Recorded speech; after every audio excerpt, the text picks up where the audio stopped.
Alright sir, इसमें हमें ये बताना है कि c की मैक्सिमम वैल्यू क्या होगी जिसके लिए जो एक्सप्रेशन है वो उस c से हमेशा बड़ा हो जहां XYZ पॉजिटिव नंबर्स हैं। और यहाँ पे एक जो हिंट मैं दे सकता हूँ वो ये है कि इसमें आप AMGM इनइक्वालिटी को यूज़ कर सकते हो, दोनों वर्जन को।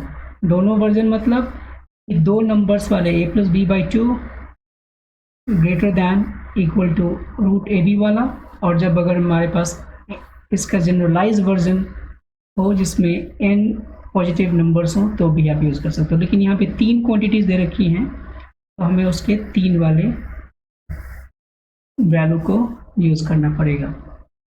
तो इसके लिए करना क्या होगा, आप पहले इसको ट्राई कर सकते हैं पॉज करके। तो इसके लिए करना ये होगा कि मैं इस पे ये इनइक्वालिटी इम्पोज करूँगा पहले। तो क्या लिखना चाहिए मुझे, x divided by y plus z का square root plus y divided by x plus z या z प्लस x मैटर and z divided by x plus y का स्क्वायर रूट, और ये होगा ग्रेटर देन इक्वल टू इन तीनों का प्रोडक्ट। मैं तीनों का प्रोडक्ट लिखूंगा तो कैसे लिखूंगा, इन तीनों को जब आप प्रोडक्ट करोगे, आप देखो यहाँ पे पहले तो ग्रेटर देन इक्वल टू 3 होगा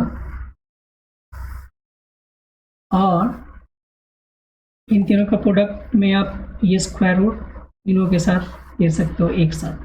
ये हो जाएगा x y z and divided by y plus z times z plus x times x plus y and whole power 1/3।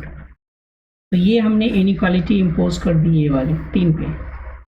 हमें करना क्या है, इसको थोड़ा सा और सिंप्लीफाई करना होगा ताकि हम इसको आगे प्रोसीड कर सकें। तो सिंप्लीफाई मैं यहाँ पे लिख देता हूँ x बाय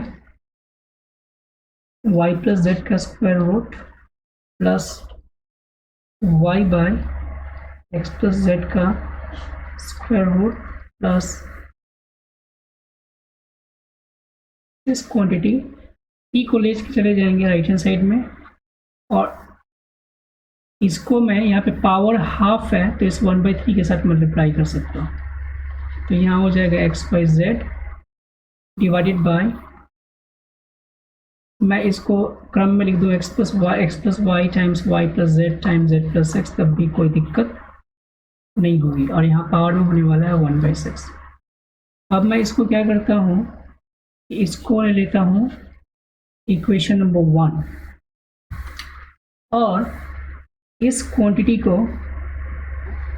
अपनी सुविधा के लिए मान लेते हैं Q, ताकि उसको बार बार लिखना ना पड़े। अब ध्यान दीजिए कि मैंने अभी कहा था कि जो 2 वाले वर्जन्स हैं, द 2 टर्म्स वाले वर्जन हैं, उसको भी यूज़ करना पड़ेगा। वो कौन सा, a plus b by 2 is greater than equal to square root of ab।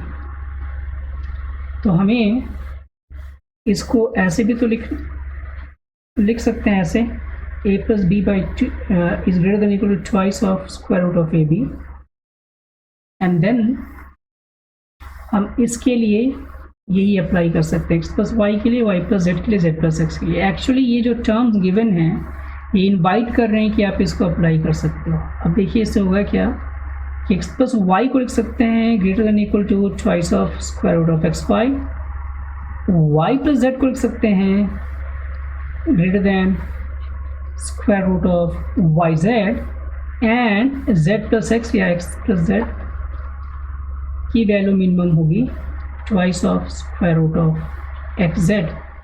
अब ध्यान दो कि यहाँ पे तो हमें इन तीनों का प्रोडक्ट चाहिए। ऐसा क्यों हम कर रहे हैं, बिकॉज हमें इसके ऊपर कोई ना कोई कंडीशन लाना पड़ेगा, तभी हम इस क्वांटिटी Q के बारे में कुछ सोच सकते हैं। तो यहाँ हम अगर हमें ये कंडीशन मिल रहा है तो इन तीनों का प्रोडक्ट निकाल सकते हैं। तो इन तीनों का प्रोडक्ट मैं कर देता हूँ यहाँ पे, ये हो जाएगा x plus y times y plus z times x plus z, ये z है, और ग्रेटर दैन 2 टाइम्स 2 टाइम्स 2 हो जाएगा 8, और यहाँ थोड़ा सा आप दिमाग में ही कैलकुलेट कर सकते हो क्योंकि तीनों स्क्वायर रूट में हैं, तो तीनों टर्म्स स्क्वायर रूट के अंदर चले जाएंगे। x 2 बार होगा, y 2 बार और z 2 बार, तो x square y square z square आएगा स्क्वायर रूट के अंदर, और फिर स्क्वायर रूट हट जाएगा तो बचेगा क्या, 8 टाइम्स x बाई z।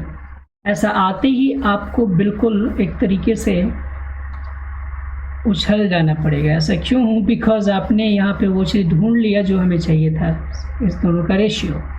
यहाँ से क्या मिलेगा, x y z divided by ये चीज़ x plus y times y plus z times x plus z, and ये हो जाएगा लेस देन और इक्वल टू 1/8। ऐसा क्यों? बिकॉज हम इस इनइक्वालिटी को इस क्वांटिटी से डिवाइड करेंगे दोनों साइड, और बाद में 8 से डिवाइड करेंगे तो ये मिलेगा।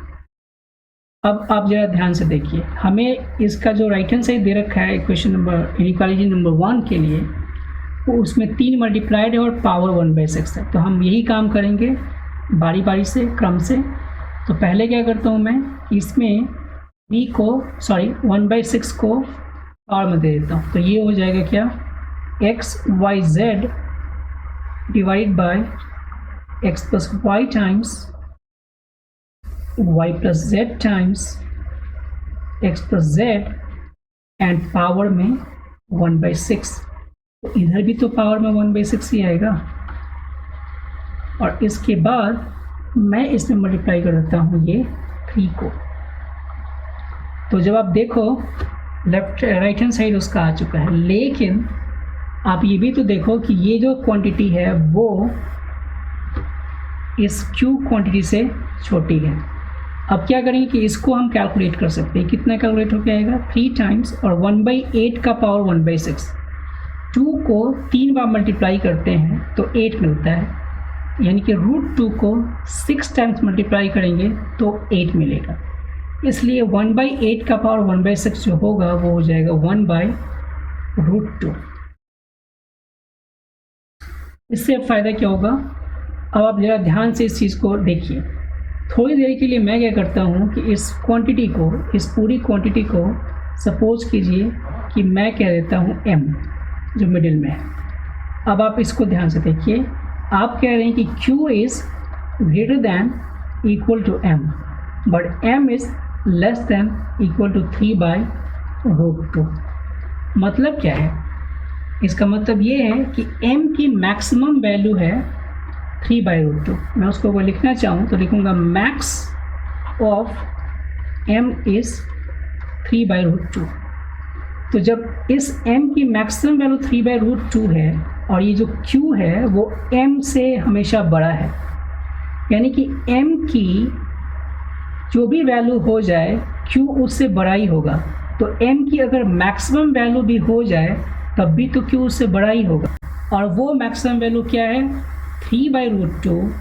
यानी कि जिस मैक्सिमम वैल्यू को हम ढूंढ रहे थे c की वैल्यू के लिए, वो 3/√2 ही है। Therefore, the maximum value of c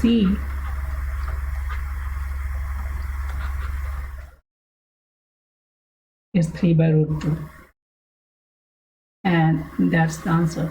That's it.